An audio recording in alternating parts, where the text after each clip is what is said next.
there's a 50% chance the Big Ten wins the national championship. It might even be higher than that. Let's talk about it on the Locked On Big Ten Squad. You're talking ball with the Big Ten Squad, sponsored by Game Time.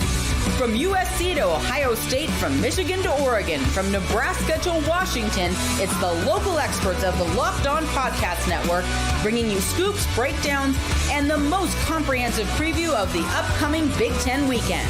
No hurt feelings and thin skin allowed. Squad up, you're part of the Big Ten Squad. 100 and however many teams went at it, and 2 Big Ten teams still remain in the chase for the national championship. I'm Spencer McLaughlin in for Craig Shemon here on the Locked On Big Ten Squad. That's Zach Anderson, Yoxheimer, Locked On UCLA, Zach Seiko, Locked On Nittany Lions, Jay Stevens, Locked On something or other over there. Brought to you today by FanDuel. From big upsets to game-winning drives, the NFL playoffs are better with FanDuel. New customers can bet $5 and get $200 in bonus bets guaranteed. Whether you win or lose, visit FanDuel.com to get started. Sit back, grab a beverage, kick your feet up, enjoy the banter here. I am Spencer McLaughlin, neutral arbiter of all things college football with no rooting interest anywhere, so no jokes need to be thrown. That didn't sound neutral at all in the intro. What? That didn't sound neutral at all. Jay, you're breaking up, but let's go to you anyway, since I can tell that you're trying to talk here. Ohio State looks like an unstoppable force, and I don't know that there is an immovable object that can get in their way if Ohio State plays as they have over the first 2 games. This team right now is playing the way that they should have been playing the entire regular season. They should have won the Big Ten championship. They had the talent to do it, but they didn't get it done in the regular season. All of a sudden, that loss to Michigan seems like it propelled Ohio State to be playing in a way that is great, and I don't know if there's a team out there that can stop them. Texas is talented. Notre Dame, Penn State, they have talent. I don't think any of those teams have what it takes to beat Ohio State the way Ohio State's playing right now. Yeah, I don't really either, and I think Texas is good, but Texas isn't even the best Texas team we've seen in the last 2 years. You know, I think that what Steve Sarkisian's done this year is really impressive, but overall the talent composite of what they had last year, I think is stronger than what they had this year. They had 2 first and second round picks along the defensive line, a first round wide receiver, a couple other wide receivers. I think they are a slightly watered down version of what they were a year ago, which is still a very good football team, of course. But Zach Seiko, Locked On Nittany Lions, Penn State's just still kicking. Everybody, myself included, wrote them off in the middle of the year when they were down 20-6 at the half at USC. And what do you know? Here they are as a Final Four team for the first time under James Franklin. Yeah, they are able to right a lot of wrongs here in this case. I mean, this is your definition, or at least I guess the public consensus definition of the big game, because it's not Boise State in the Fiesta Bowl. It's not SMU in the first round of the college football playoff. It's not on the road at USC when everybody else is losing all of these cross-country road games. I get it, they lost to Ohio State. I get it, they lost to Oregon. But those were the teams that I was most concerned about in this postseason. Oregon's now knocked out, but if Penn State was going to avoid these teams, they did have a legitimate shot at the national championship game. So am I going to favor them against, if they hypothetically play Ohio State in that next round? No, but I do like their chances against Texas, and I like their chances against Notre Dame as well. I think the only 2 teams that were better than Penn State going into this postseason were Ohio State and Oregon. One of them's knocked out, and I'm rooting for Texas. Yeah. Yeah, I would too. I would too, just in my 30,000 foot view observation of that Rose Bowl game. I don't think anybody wants to play the Buckeyes right now. But Seiko, I want to stay on that point you touched on for a moment. The big game. This is the James Franklin narrative, right? One of the most hilarious tweets of all time, admittedly, is Ryan Day is the Michael Jordan of James Franklin's. Like, that's a hilarious tweet. No matter how you slice it, no matter who you are, you better be able to laugh at that. But it seems to me, Zach, like we're losing the thread on James Franklin a bit. I've defended him on the show because I saw it. I watched it. Loved your segment. I'm glad you enjoyed it. I want your thoughts there because I just look at him and go, man, this guy wins a lot of football games. He does win all the games he should. Not everybody does. Go ask Alabama and their new head coach if you always win every game that you should. And I know it's an easier path than just playing Ohio State, but if you're a great team, don't you win your first 2 games by a combined 45 points? It means you're better than Boise State, SMU. I mean, there's levels to this, right? Those aren't not legitimate top 10 teams. That's just the distance between Penn State and there's tiers to this, right? Penn State's an elite team this season. They are in the same category as Oregon, Ohio State, Texas, Notre Dame. But it's not like they're losing by 2-3 scores to those teams. They lost by 8 to Oregon. Really, realistically, 1 touchdown because they went for 2 because they like to do that kind of stuff. And then same thing, 1 score to Ohio State as well. Those were 1-score games, and Penn State was on the doorstep against Ohio State. So it's not like there's this long gap between these teams. They're in the same category, but Oregon and Ohio State are proven to be better. I'll keep it simple. There's a lot of reasons. I could go on a 30-minute rant about, James Franklin doesn't win the big game. But let's just relegate it to the present. What James Franklin and Penn State did in 2017, 2018, 2019, 2020, 21, 22, 23 have no bearing on what this team does in 24 and 25.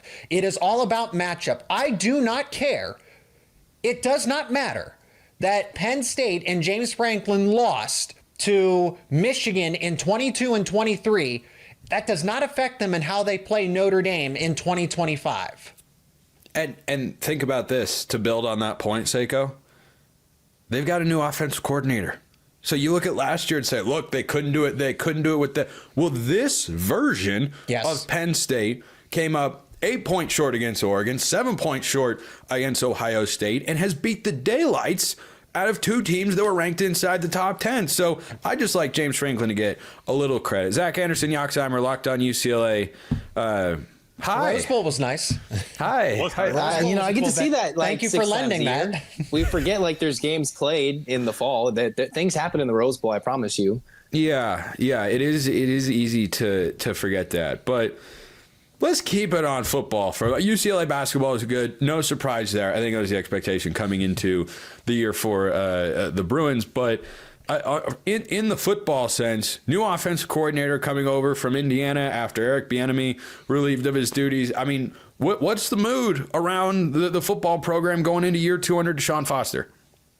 It still seems like there's some weird people trying to figure out, do they like the Deshaun Foster hire? It still feels a little weird that Chip went to Ohio State. So it's kind of, wait, Deshaun Foster gets his first full offseason. And he's proven in that miniature offseason, he'd go get people, maybe not the most talented left after Chip left. And then with the first full offseason, he's gotten to quarterback. He's beefed up the O-line. They've got 20 defensive backs in the portal and a new DB coach. So it just seems like craziness. They haven't legitimately got 20, but it felt like that with all the guys coming in. They're finding their weaknesses and pinpointing what they need to do to get better. And most importantly, get rid of the weakness, which was the offensive coordinator position, get a new young hot shot, get a new quarterback, and give those youngsters in the program time to develop. I like what they're doing, and they're beefing up the O-line with potential. UCLA, I think, is certainly capable of a bowl. I know we're sitting here with playoff teams on this show, but UCLA is not a year away in the day and age of college football where you can be a year away at this point. Is that Sully in the corner of your frame there, Zach? Yeah, I don't know where Mike Wazowski went, but oh, well, you should keep them together. They're best pals. Speaking of best pals, Jay, how are things with your best pal Chip Kelly as the offensive coordinator? Good now. They're better than they were. Was it November 30th?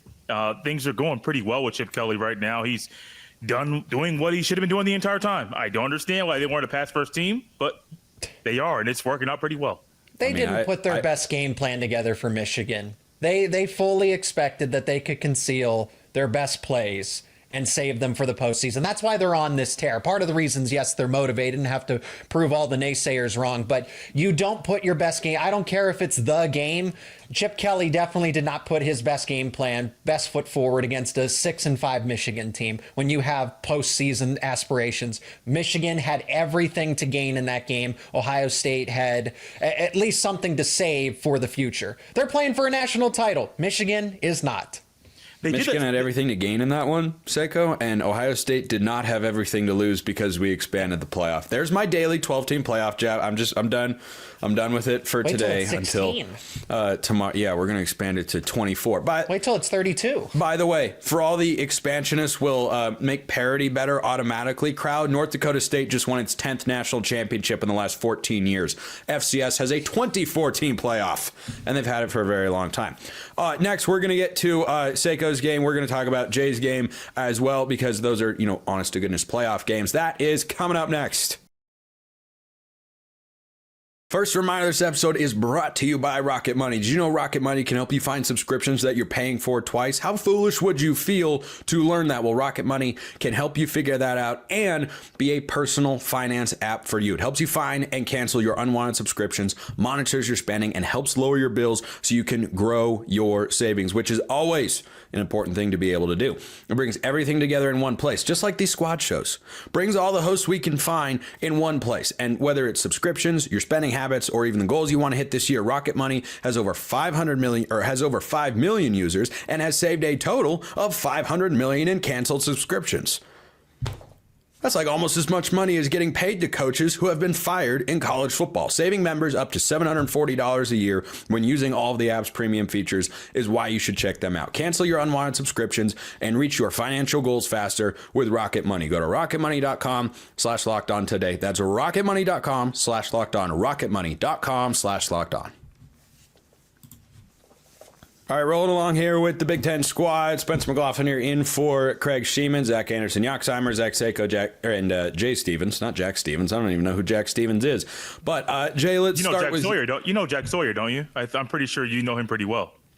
I've not had the pleasure of meeting him personally. I'm sure Dylan Gabriel has. I'm sure he's a fine, well-mannered young man who might be good at football and also is just 8 feet tall. Yeah.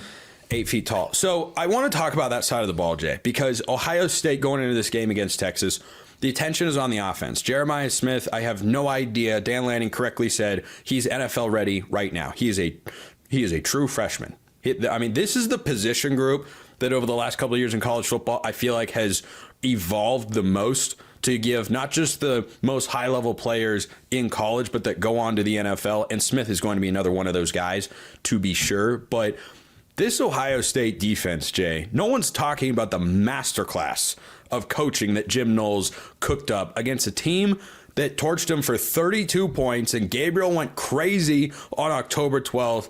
Every adjustment, everything went right for this Ohio State defense. I don't think you can play Oregon that much better. I don't think you can either. And Jim Knowles has done a great job after that first loss to Oregon October 12th, re-engineering the defense, figuring out ways to get pressure, changing and orchestrating different looks for the defense, moving Jordan Hancock back deep, sometimes having Caleb Downs come down and be a wannabe Mike linebacker. And he's created different looks before the snap of the ball that are confusing quarterbacks. But I think it all starts with up front. Tyleik Williams, of the past couple of games, even though there has been a re-engineering of the defense, Tyleik Williams has been the anchor up front. And yes, Jack Sawyer and Toy Maloa, they're going to get a lot of the attention, a lot more sacks than Tyleik Williams. But Tyleik Williams in the middle, the way that he is playing, he seems fresher than he had been toward the last part of the regular season.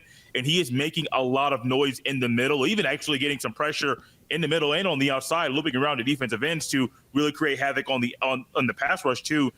We could talk all about Caleb Downs, all the other guys, even Cody Simon. We could talk about him every single day.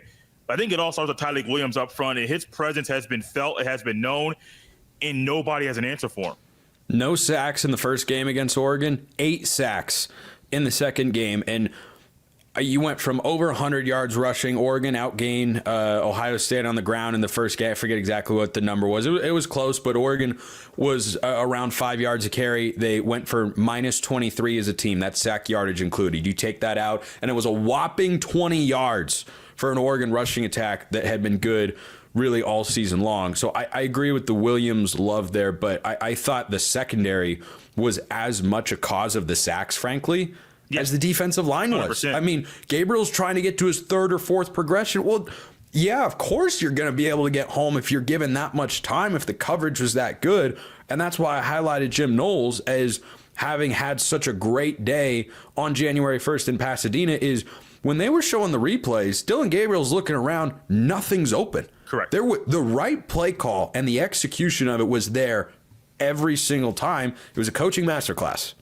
It sure seems like the Jim Knowles knows how to use these guys now, and he's tapped into an area where there's so much versatility with the guys in the secondary that you're correct. And I noticed that even while watching the game, I'm thinking, wait a minute. Gabriel's holding the ball for 3, maybe 4 seconds. Not just one play, not just 2 plays, Spencer. Multiple plays. Most of them. Times. Most of the time, these are covered sacks. But you're talking and looking at the pressure Ohio State's getting. They weren't getting the same pressure they were getting on Nico, not in the same way. It was Denzel Burke, who got burnt, got torched their first meeting, said no, not going to happen today. Igbenogson, who has been a penalty machine this year, didn't happen on that day. Jordan Hancock, his versatility to play nickel corner and safety and just move him back and forth, those are the big reasons why those 8 sacks and 13 tackles for loss were happening in that game. Yes, it was also Tyler Williams, but those guys in the secondary were covering their butts off that night. Yeah, they were really good. Seiko, you're taking on Notre Dame, and boy, two teams here that I don't just feel like they want to run the ball. I feel like they have to run the ball or they won't move it on the other team.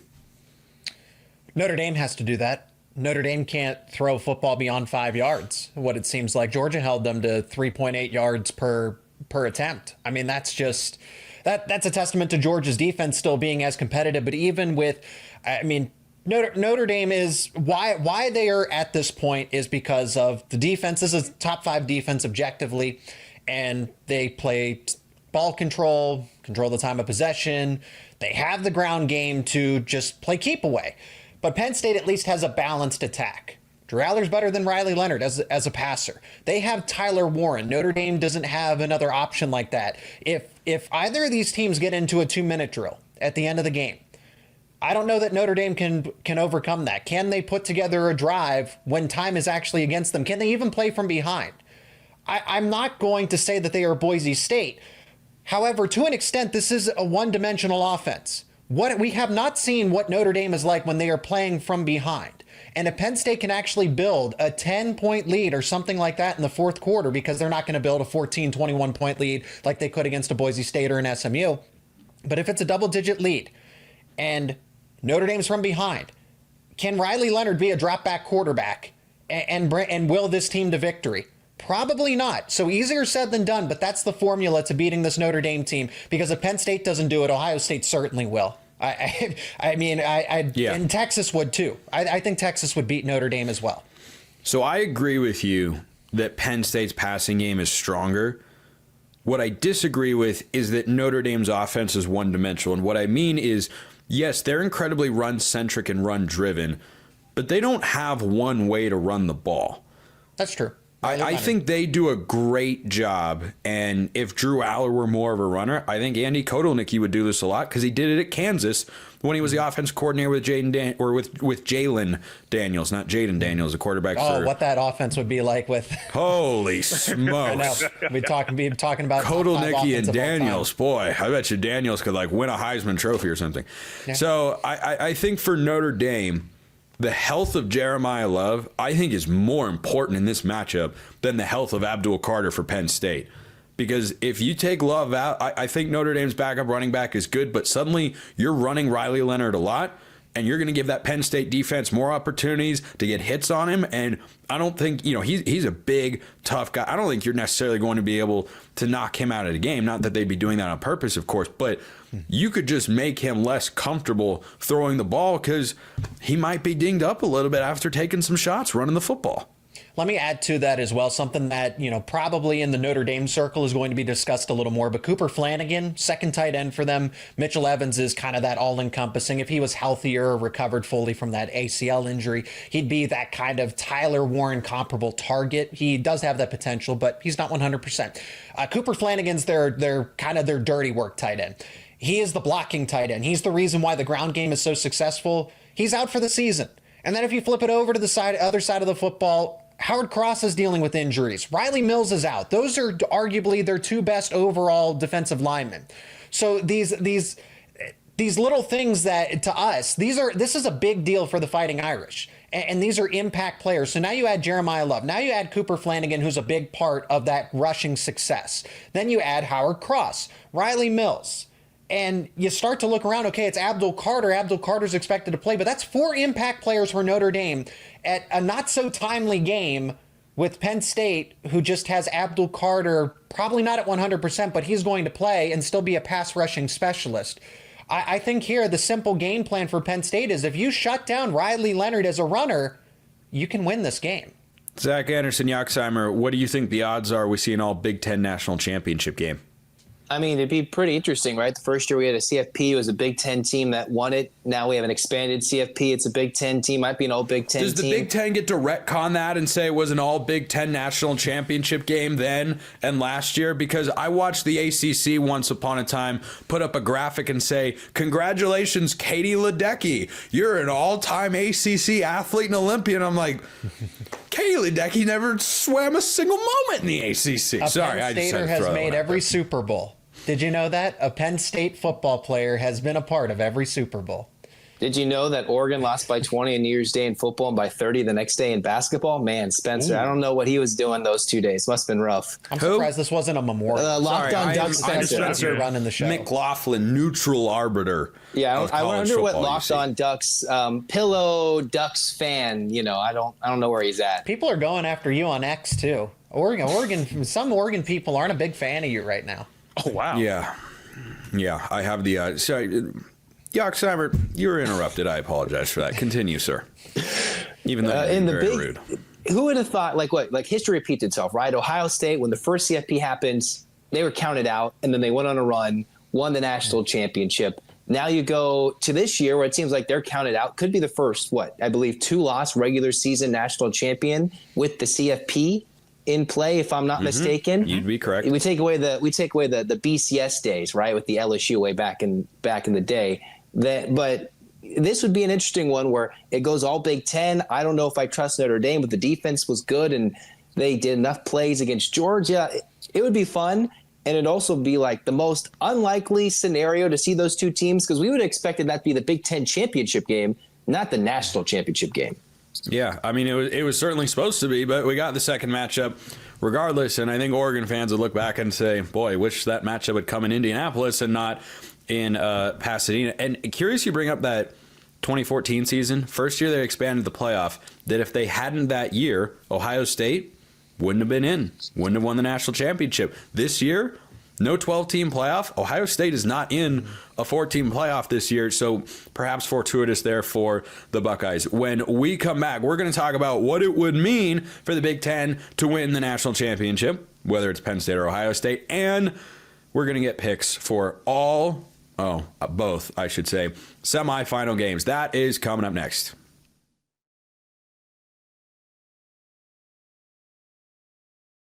All right, how great would it be if the Big Ten had an all Big Ten national championship game? It's been a while since two Big Ten teams. I don't even know.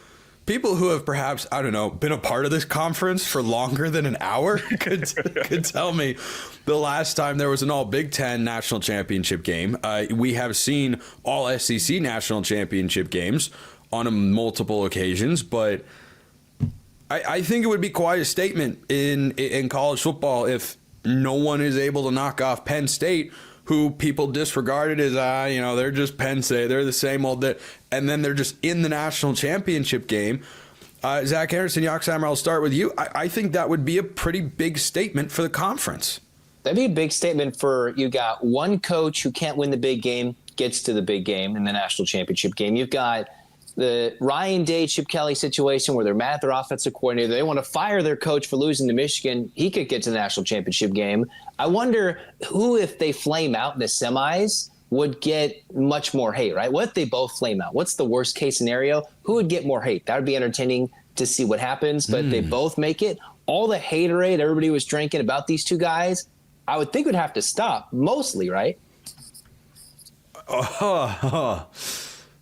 Ryan Day has to win the national title because they lost to Oregon the first time. They got revenge, so that's one box. But when you have there weren't all these articles about Penn State's payroll and how much NIL was being dished out and how many players that could have gone off to the NFL ended up returning. If there were articles and articles about Penn State in that regard, then that's the conversation. But it's Ohio State is expected. If Penn State loses to Notre Dame or beats Notre Dame and then loses in the national title, kind of all is forgiven. Yeah. But if they lose to Notre Dame, then it's, well, we expected this anyway. So Ohio State has the most to lose in this situation. It's either a par for the course if Penn State does not beat Notre Dame, and then all expectations are shattered if they actually do from the public. I think they beat Notre Dame, but that's... Yeah, Jay is just over there grinning like Palpatine when Luke picks up the lightsaber in episode 6. Not episode 9, Palpatine? Don't ever bring up that trash film that is such a disgrace to something I and millions of others love so dearly. That thing's an abomination to cinema. And yes, that is how I really feel. That movie is an abomination to cinema everywhere. All right. So, Seiko, I think you make a lot of good points that Day probably faces the most pressure. I think Franklin is probably second, though, because like I said earlier on Texas, they're not even as good as they were last year. They are very. I don't want you to get this construed. Anybody out there listening or watching, I do believe Texas is a really good team. I think they're going to lose to Ohio State. I don't think Texas is as talented as last year. I asked Steve Sarkisian about that at SEC Media Days. He gave a really good answer, talking about guys who have been developing or waiting their turn, and then players they brought in via the portal. I think that's more of a reason to feel like the team is good at a certain level, but not at the same level they were a year ago. But Jay, this Ohio State roster has been hyped up since before the year, the 20 million NIL rumors flying around and all that stuff. That's what it looked like against an incredibly talented Oregon team that they just blasted like the Death Star. Ryan Day's under a lot of pressure if this thing does not get done this year. You had the guys that said, no, we don't want to go to the NFL. We're going to come back. We have unfinished business. Right now, if you just look at the playoff, they're playing the best team, the best ball out of any playoff team. They're in the Final Four. If Ryan Day and Ohio State, for some reason, doesn't get it done, they may beat Texas, and then they may lose to whoever in the Natty. It's a problem. It's a massive, massive problem. And it's a big problem because we've seen what Ohio State is when they're hitting on all cylinders. They can't be stopped. They can't be touched. Yes, Oregon's a really good football team. They had no answer at all for Ohio State that day on New Year's Day. Tennessee came in and brought a lot of fans to Columbus. They had no answer for Ohio State that day. Got up 21-0 to Tennessee, got up 34-0 to Oregon. You do those, you have those performances, and all of a sudden you don't get it done in the semifinal or in the national championship. That's a massive problem. Like, you can take the money away from it. You can take the regular season away from it. If you do what you've done in the playoff, the first two games, and if for some reason don't win the final game of the year, that's a problem for Ryan Day. Yeah, let's wrap up with our game picks. You guys want me to go first or last? Feels like as the host of the interim host of today's show. Craig should be back next week. Well, you're feeling last right now, so it depends what you want to do there, partner. Even Locked On UCLA feels more bold than you right now. Yeah. You are It's basketball season. You so are fourth in this pecking order. All right, I'll go last. Yoxheimer, you first. Who wins? Who covers? Ooh, this is interesting because I think the Ohio State-Texas game will be pretty high scoring relatively to Notre Dame, Penn State. But I think Penn State wins and Ohio State wins, making it all Big Ten national championship, which means the squad show will go crazy for a couple weeks. It will go crazy. Seiko? I'm going to go Penn State, 24-20 over Notre Dame. So that's slightly under that 45 because it's starting to shade down to 45. And I'm going to go Ohio State. I think they win by 2 touchdowns against Texas. So if that requires a lot of points or whatever, I think it's by double digits for Ohio State. Give me something along the lines of 38-27. We'll say Stevens? Like 27 points scored by Texas. That kind of hurts because there's only been a couple teams that have scored Garbage over time. 7. Garbage I mean, time. maybe. They can throw the ball. They can throw One the ball of the to hang teams that around. scored 27 or more points on Ohio State just got dog-walked by that same Ohio State team. Only 3 teams this year have scored over 17 points. Oregon did it twice, and then Tennessee did it. I just don't think Texas is playing well enough right now to do that in this game. Even in mop-up duty, I don't see it. Due to some injuries at Notre Dame, I'm going with James Franklin on this one. It's a little weird that I'm doing that. Big game, James. There's only a few teams that James Franklin can't beat, and they're in the Seiko Big is so Ten. happy. Oh, dude, he's like other a kid in people candy shop right now. I am legitimately confident. If they lose, fine. It happens. Yeah. That'll prove all the bias is correct. But I actually am confident in a Penn State win. Like, I'm not sitting on pins and needles here. This is, I think they're better than Notre Dame. I'll go Penn State 20, Notre Dame 17, Ohio State 31, Texas 14. I don't think Texas is going to be able to really get any traction at all. I think they might find themselves down 21-0, just like Tennessee did, maybe 24-0. I just think the way that Texas is playing, they have a lot of talent, but they mess around a little bit too much. Quinn Ewers messes around a little bit too much. He gambles a little bit too much. And you do that against this Ohio State team, they're going to take advantage of it. This defense is playing way too well to allow that to actually be a thing where Quinn Ewers throws the ball up. It's a 50-50 ball, and Ohio State doesn't bat it down or intercept it. On offense, nobody has an answer for Jeremiah Smith. And as odd as this sounds, Spencer, Trevion Henderson might be an X factor, but I'll take that X factor in this game if that's actually what he is, because he's might be a 100-rush guy, 2 touchdowns, just easy walking into the game down there at AT&T Stadium. We got Buckeyes and Nittany Lions in the national championship. That's not what I thought at the beginning of the year. But we're all on the same page. I'm going to assume Spencer is too. I'm going to assume Spencer's picking Penn State. I'm picking Ohio State to win. Jay, I'm 1 point off on each in my head. I've got Ohio State winning 30-13. Okay. I think that Texas secondary can stiffen for a couple of field goal tries, but I do think Ohio State will be able to move the ball. You know, Arizona State was able to. Ohio State is a more talented team. So I like Ohio State to win. I like Ohio State to cover 30-13. I'm going with Notre Dame, though. I'm trusting the it factor with Notre Dame because, Seiko, I hear your points, and I think it's incredibly valid that you make the case that they've got more talent in these areas and whatnot, but Notre Dame is just playing winning football across the board for the last couple of months, and I don't think you can discount that in these do-or-die situations. Is it doesn't always look the same. You know, I don't think Notre Dame can win a shootout 38-35. I do think there are a lot of ways, though, for the game to look and Notre Dame to come out on top. I kind of feel that way about Penn State. I just like that Notre Dame defense a lot. I think that's the difference. I will take the Irish 21-17. Close football game. That'll do it for the Big Ten squad this week. Zach Anderson, Yoxheimer, Locked On UCLA. Seiko of Locked On Nittany Lions and Jay Stevens of Locked On Buckeyes. I'm Spencer McLaughlin. In for Craig Sheeman this week. I'm also over on Locked On Ducks and Locked On College Football. This has been the Locked On Big Ten squad. We've got you covered with your team every day across the entire conference. So make sure you tune in. We'll see you next time. And until then, hope you have a wonderful rest of your day.